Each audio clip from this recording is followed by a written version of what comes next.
El oficial de policía, Jonathan Blake, caminaba por la sala del tribunal como si fuera dueño del lugar. Su placa brillaba en el pecho y su mirada altiva no dejaba espacio a la duda. Él dictaba las reglas. Durante años, había usado su posición para imponer miedo y manipular a quienes no tenían cómo defenderse. Pero ese día su arrogancia chocaría contra un muro impenetrable. Lo que Blake no sabía era que entre los asistentes, una mujer observaba en silencio. Su mirada era serena, pero sus ojos escondían historias de combate, disciplina y victorias en los frentes más duros. Ella no era una simple espectadora. Ella era la verdadera amenaza. Y lo que estaba por suceder haría historia. El reloj marcaba las 10 en punto cuando Jonathan Blake hizo su entrada triunfal en la corte. Caminaba con paso firme, los hombros erguidos y un aire de superioridad que impregnaba cada rincón de la sala. Estaba allí para declarar como testigo clave en un caso que él mismo había fabricado, la acusación de posesión ilegal de armas contra una ciudadana latina, acusación que aseguraría su ascenso definitivo en el departamento. Lo que ignoraba era que esa ciudadana indefensa era mucho más que eso. Sentada al fondo, discretamente vestida, estaba ella, Elena Torres, exagente de la Unidad de Inteligencia Táctica, especialista en infiltraciones y misiones de alto riesgo. A simple vista, una mujer común. Pero bajo esa apariencia sencilla, latía el corazón de una guerrera forjada en los entornos más hostiles del planeta. Su señoría, inició Blake con su característico tono arrogante. La evidencia es clara. Esta mujer fue encontrada en posesión de un arsenal que ningún ciudadano de bien debería tener. El fiscal, poco interesado en profundizar, simplemente asentía. Pero entonces, la defensa solicitó que la acusada hablara. Elena se levantó lentamente, cada paso medido, cada mirada dirigida con precisión quirúrgica. Con el debido respeto, comenzó. Lo que este oficial no menciona es que las armas en cuestión eran equipo de entrenamiento, registrado legalmente bajo mi autorización federal. El juez frunció el ceño. ¿Está diciendo que posee licencia federal para ese tipo de material? Elena asintió, sacando de su bolso un estuche negro. Al abrirlo, reveló una identificación oficial de la Agencia de Inteligencia Táctica de Seguridad Nacional. La sala entera se sumió en un silencio sepulcral. Señor Blake, dijo el juez con voz grave, ¿sabía usted de este detalle? Blake palideció. Yo no tenía esa información, su señoría. Elena no se detuvo. No la tenía porque no era de su incumbencia. Pero lo que sí es relevante para este caso, prosiguió, es que el oficial Blake ha presentado informes falsificados en al menos 6 procesos judiciales en los últimos 2 años. El murmullo creció en la sala. El fiscal, nervioso, pidió un receso. Pero Elena no había terminado. Señor juez, solicito que se revise el historial completo de este oficial. Lo que comenzó como una simple acusación, hoy debe ser investigado como un caso de abuso de poder y falsificación de pruebas. En apenas unos minutos, la figura de Jonathan Blake, antes intocable, se desmoronaba frente a la verdad. Elena sabía que no bastaba con defenderse. Había que desmontar todo un sistema corrupto que utilizaba el miedo y la manipulación como armas de control. Mientras la sesión era suspendida, Blake fue escoltado fuera de la sala para ser interrogado. Y entre la multitud, los ojos de Elena se cruzaron por un segundo con los de un joven periodista que había estado observando todo en silencio. ¿Puedo hablar con usted, señorita Torres?, preguntó, apresurándose a alcanzarla. Ella sonrió con serenidad. ¿Quieres saber la verdad? Sí. Entonces prepárese. Esto apenas comienza. Elena Torres no era una mujer acostumbrada a la calma. Su vida entera había sido una sucesión de misiones imposibles, zonas de combate y operaciones en las que un solo error significaba la muerte. Pero lo que enfrentaba ahora era diferente. Esta vez, la guerra no era en un territorio lejano, sino en el propio corazón de su país. Tras su contundente defensa en el tribunal, los engranajes de la corrupción comenzaron a rechinar de forma peligrosa. Sabía que no dejarían pasar su humillación pública. Y no estaba equivocada. Esa misma noche, en un lujoso despacho al norte de la ciudad, el comandante Harold Vance, director de la División Interna de Seguridad, discutía la situación con tono grave. ¿Quién autorizó a esa mujer a intervenir en un caso civil?, exigió saber. Uno de sus asistentes, con evidente nerviosismo, intentó explicar. Señor, técnicamente, su estatus de seguridad aún está activo. Nadie se atrevió a revocar sus permisos tras su retiro. Vance apretó los puños. Entonces es momento de corregir ese error. Encuentren algo, Lo que sea, que la desacredite. Y si no lo encuentran, inventen algo. Mientras tanto, Elena se reunía con viejos contactos en un café discreto del barrio latino. Entre ellos estaba Tomás Rivera, un brillante analista forense digital que había trabajado en múltiples casos de corrupción. «Te van a buscar, Elena», advirtió Tomás mientras revisaba en su tableta archivos sensibles. «Ya lo están haciendo». «Que vengan», respondió ella con absoluta calma. «Pero esta vez, vamos a estar listos». Tomás le mostró un mapa interactivo de las conexiones financieras de los implicados en los casos donde Blake había testificado. «Mira esto. Los casos no son aleatorios. Todos apuntan a una red que se beneficia de las incautaciones de bienes de los acusados». Elena observó en silencio. Cada línea de ese mapa era una vena de un monstruo mucho más grande de lo que imaginaba. Esa noche, cuando regresó a su apartamento, Elena notó algo fuera de lugar. La cerradura mostraba señales de haber sido manipulada.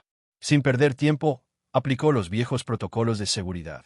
Cortó la electricidad, usó su linterna táctica en modo de baja intensidad y revisó cada rincón de su hogar. Fue en el despacho donde lo encontró. Una pequeña caja negra con un indicador luminoso intermitente. Un dispositivo de escucha encubierta. Elena sonrió con frialdad. Así que ya han empezado. En vez de desactivar el dispositivo, decidió usarlo a su favor.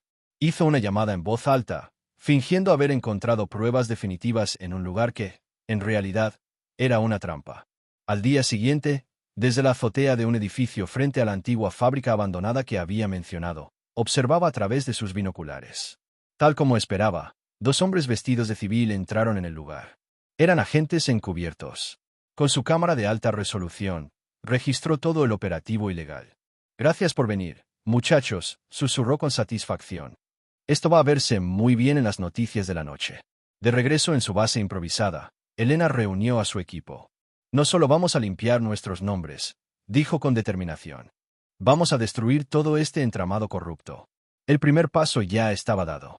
Ahora, había que dar el golpe final. Los pasillos del Palacio de Justicia se convirtieron en el nuevo campo de batalla. El caso de Elena Torres ya no era solo un proceso legal. Se había transformado en un fenómeno mediático y en la chispa de una revolución silenciosa. Las pruebas que ella y Tomás Rivera habían reunido eran devastadoras. Las grabaciones de las operaciones ilegales, las rutas del dinero, los nombres de los altos funcionarios implicados. Todo estaba listo. Pero para derribar al monstruo, Elena sabía que tendría que entrar en su cueva. El día del juicio final llegó. Las calles aledañas al tribunal estaban llenas de personas exigiendo justicia. Banderas, pancartas con mensajes de apoyo, y un silencio tenso que solo se rompía con esporádicos cánticos de esperanza. Elena llegó sola, sin escoltas. Vestía con la misma sencillez de siempre, pero su postura y mirada demostraban que estaba lista para la última batalla. Al entrar en la sala, los presentes se pusieron de pie. El fiscal general estaba allí, presidiendo la sesión, y entre los asistentes se encontraba el propio comandante Harold Vance, observándola con frialdad desde la distancia. Elena subió al estrado. «Señor juez, antes de que inicie la sesión, solicito el derecho a hablar en nombre de todos los que han sido silenciados». El juez, sorprendido, le concedió la palabra. Elena respiró hondo y miró a la multitud reunida. Durante años, la justicia fue un privilegio para los poderosos. Los inocentes fueron perseguidos, sus bienes confiscados, sus vidas arruinadas. Pero hoy, traigo ante ustedes la verdad. Con un movimiento preciso, colocó sobre la mesa central una serie de dispositivos de almacenamiento. Aquí están las pruebas de cada operación ilegal, de cada orden firmada en la oscuridad, de cada inocente sacrificado en nombre de la avaricia. El fiscal pidió revisar las pruebas inmediatamente. En las pantallas del tribunal, comenzaron a proyectarse las grabaciones. Voces reconocidas, entre ellas, la del mismísimo comandante Vance. Si no tienen pruebas, créenlas. Si no tienen motivos, invéntelos. Nadie cuestiona a un oficial con uniforme. La sala explotó en murmullos de indignación. Vance se puso de pie de golpe. «Esto es inadmisible. Es material obtenido ilegalmente». El juez lo interrumpió. «Comandante Vance, tiene derecho a guardar silencio. Lo que no tiene es derecho a seguir mancillando esta institución». Horas más tarde, el tribunal dictó sentencia. Todos los implicados serían investigados bajo cargos de conspiración, abuso de poder y crímenes contra la ciudadanía. Por primera vez, la balanza de la justicia se inclinaba hacia el lado correcto. Elena, Agotada pero serena, salió del tribunal entre los vítores de la multitud. Una periodista se acercó. «Señorita Torres, ¿cómo se siente al haber logrado lo imposible?» Elena sonrió levemente. «Esto no se trata de mí. Esto es por cada persona que alguna vez fue silenciada». Y entre los aplausos, se alejó. Sabía que la lucha por la verdad no tenía final. Pero ese día, por fin, la justicia había hablado. Elena Torres observaba la ciudad desde la terraza del antiguo edificio de inteligencia donde, años atrás, había sido entrenada. Todo parecía tan lejano y al mismo tiempo tan presente. Las cicatrices de su lucha no solo estaban en su piel, sino también en cada recuerdo de traición, en cada rostro que la había visto como un obstáculo a eliminar. La victoria en los tribunales no había sido suficiente. Los tentáculos de la corrupción aún se movían en las sombras, y lo que se avecinaba era la batalla final, la desarticulación de la red de poder que sobrevivía incluso tras las condenas públicas. El general Harold Vance, ahora despojado de su uniforme y autoridad, no había caído tan fácilmente. Desde su retiro forzado, maniobraba tras bastidores con la precisión de un estratega veterano. Una red secreta de operativos, conocidos como los Intocables, seguía activa, eliminando pruebas y asegurando la supervivencia de sus intereses. Valeria Ramírez, informada por sus contactos dentro del propio Pentágono, descubrió que una última operación estaba en marcha. Una transferencia de fondos millonarios, la clave para financiar la reactivación de la red corrupta bajo nuevas máscaras. Luis, si permitimos que ese dinero desaparezca, todo lo que hicimos no habrá servido de nada, dijo Valeria, mirando el mapa de transacciones proyectado en la sala de reuniones. Luis Mendoza asintió, su rostro tenso. La transferencia se realizará en menos de 48 horas, desde un servidor móvil en una ubicación que cambia cada 6 horas. Entonces tenemos que anticiparnos, dijo ella, con voz firme. Lo haremos como en los viejos tiempos. La operación final fue denominada Cero Redención. El equipo, reducido pero letal, se desplegó en la ciudad como un enjambre silencioso. Cada miembro conocía su papel: interceptar la transferencia, obtener la evidencia y exponerla públicamente antes de que desapareciera en los laberintos del sistema financiero internacional. La noche anterior a la operación, Valeria se quedó sola en la azotea, observando las luces de la ciudad. Recordó las palabras de su madre: «La justicia no siempre llega en el tiempo que esperamos, hija, pero siempre llega». A las 3 de la madrugada, se identificó la ubicación del servidor. Una mansión fortificada en las colinas, custodiada por exagentes mercenarios. «Vamos a entrar y salir en menos de 10 minutos», ordenó Valeria a su equipo. Con precisión quirúrgica, neutralizaron a los guardias y accedieron al centro de datos. Lo que encontraron allí superó sus peores sospechas. No solo era una operación financiera, era el archivo negro de todas las operaciones encubiertas que implicaban a la red de corrupción global. Nombres de políticos, jueces, altos mandos militares, incluso directores de grandes corporaciones internacionales. «Esto no es solo una transferencia», susurró Luis. «Es la llave maestra». Valeria comprendió que ese material debía ser revelado al mundo de inmediato. Con las pruebas en su poder, emprendieron la retirada. Pero no sería fácil. Los sistemas de seguridad se activaron, y en cuestión de minutos, la mansión se convirtió en una trampa mortal. En un escape que rozó lo imposible, Valeria y su equipo lograron salir. Pero sabían que ese solo era el primer paso. Horas más tarde, la información se transmitió en directo, simultáneamente en los principales canales del mundo. La caída fue inmediata. Cientos de funcionarios y ejecutivos de alto nivel fueron arrestados. Las calles estallaron en manifestaciones de júbilo. Y en medio de todo ese caos, Valeria desapareció. Sabía que su tiempo en la luz había terminado. La verdadera victoria era devolverle el poder a la gente, no quedarse en el centro de los reflectores. Días después, un sobre sin remitente llegó a la redacción del periódico más influyente del país. Dentro, una simple nota escrita a mano. «Cuando vean la injusticia, no miren hacia otro lado. No esperen a un salvador. Sean ustedes la voz que cambia la historia». VR. La revolución silenciosa había comenzado. Y aunque Valeria ya no estaba a la vista, su legado viviría para siempre. El mundo exterior creía que todo había terminado. Los medios no paraban de repetir titulares triunfalistas: «La corrupción ha caído, justicia definitiva, la heroína que salvó la nación». Pero en la mente de Valeria Ramírez, la victoria no era tan absoluta. Sabía, como buena estratega, que donde caía un imperio corrupto, otro se preparaba para alzarse desde las cenizas. Desde su refugio secreto, en una remota región de las montañas rocosas, Valeria seguía cada movimiento en silencio. No podía permitirse bajar la guardia. Una noche, mientras revisaba los canales encriptados que aún mantenía activos, una alerta interrumpió la aparente tranquilidad. Una nueva red de operaciones clandestinas estaba en formación. No llevaban nombres conocidos ni rostros públicos. Eran fantasmas, los herederos de la vieja estructura corrupta, ahora reorganizándose en las sombras. Valeria reunió a Luis Mendoza y a los pocos miembros de confianza que le quedaban. ¿Estás segura de que vale la pena seguir?, preguntó Luis. ¿Podríamos desaparecer de verdad esta vez? Valeria clavó su mirada en la pantalla, donde se mostraba un mapa de movimientos financieros sospechosos. Si no lo hacemos nosotros, nadie más lo hará, respondió con frialdad. Las pistas los llevaron hasta la frontera sur. Entre los registros de movimientos sospechosos, una palabra se repetía constantemente: Proyecto Centinela 2.0. Un nuevo intento por establecer centros de control migratorio con fines económicos, disfrazados de ayuda humanitaria, pero con la clara intención de explotar a los más vulnerables.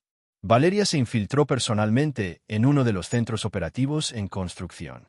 Lo que vio la dejó helada: campos de detención camuflados como refugios, niños separados de sus familias, personas obligadas a trabajar bajo condiciones inhumanas. La historia se repetía. Y esta vez, de forma aún más encubierta. De regreso en su base, Valeria tomó una decisión radical. Ya no basta con exponer la verdad, dijo a su equipo. Esta vez, debemos desmantelarlos desde adentro. El plan era arriesgado, pero necesario. Se trataba de infiltrar a uno de los suyos en la estructura organizativa de la nueva red. Luis Mendoza se ofreció voluntariamente. ¿Estás seguro?, preguntó Valeria. Después de todo lo que hemos visto, ya no me queda nada que perder, respondió con convicción. Mientras Luis se preparaba para su misión, Valeria contactó a viejos aliados en la Interpol y la Corte Internacional de Justicia. Era hora de internacionalizar nuevamente la lucha, de asegurarse que esta vez no quedara rincón en la tierra donde los responsables pudieran ocultarse. El reloj avanzaba, y con cada minuto, la posibilidad de un nuevo ciclo de corrupción crecía. Valeria, desde las sombras, seguía luchando. Sabía que la libertad no era un derecho otorgado, sino una conquista diaria. Y mientras quedara aliento en su cuerpo, jamás dejaría de pelear. La ciudad amaneció bajo un cielo gris. Una lluvia fina caía desde la madrugada, como si el propio clima presintiera que ese día marcaría el final de una era. Luis Mendoza, infiltrado en el corazón del nuevo entramado corrupto, había logrado enviar la última transmisión antes de desaparecer. Su mensaje era claro: la transferencia está en marcha. Es ahora o nunca. Valeria Ramírez observaba la notificación parpadeante en su viejo terminal encriptado. Sabía que esta sería su última batalla. La definitiva. Horas después, en la explanada frente al Congreso Nacional, miles de personas comenzaron a reunirse. Ya no eran simples espectadores. Eran ciudadanos exigiendo justicia. En medio de la multitud, las pantallas gigantes instaladas por la Alianza Ciudadana de la Verdad comenzaron a emitir imágenes en tiempo real. Valeria apareció, en directo, desde una ubicación desconocida. Su rostro serio, marcado por las cicatrices de todas sus batallas. Hoy es el día en que decidimos quiénes somos como nación, comenzó.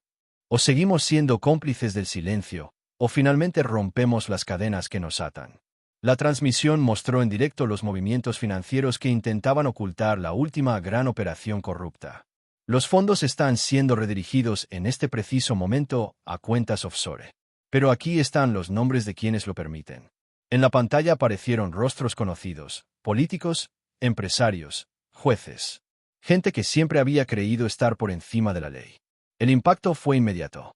Agentes federales, ahora bajo nuevas directrices, se movilizaron para realizar detenciones en simultáneo. Por primera vez en la historia moderna del país, la justicia se movía más rápido que la corrupción. Mientras tanto, en un sótano oscuro de la ciudad, Luis Mendoza era encontrado con vida, apenas consciente, pero sonriendo al ver por una vieja radio portátil que la verdad, finalmente, se había impuesto. Esa misma noche, bajo la lluvia, Valeria caminaba por las calles en silencio. Nadie la reconocía en su abrigo largo y su gorra baja. Frente a la vieja iglesia de su infancia, se detuvo. Miró al cielo y, por primera vez en años, dejó que las lágrimas se mezclaran con la lluvia. Había cumplido su promesa. Antes de desaparecer en la penumbra, dejó un último mensaje grabado, distribuido por todos los medios independientes. La justicia no es un fin, es un camino. Y mientras haya alguien dispuesto a recorrerlo, la esperanza nunca morirá. No busquen un nuevo Salvador. Sean ustedes la voz que no se calla, las manos que no tiemblan. Sean la verdad que no se rinde. Y así, Valeria Ramírez desapareció para siempre de la vida pública. Pero su legado quedó grabado en la historia. Porque hay luchas que no terminan con una victoria. Hay luchas que apenas comienzan.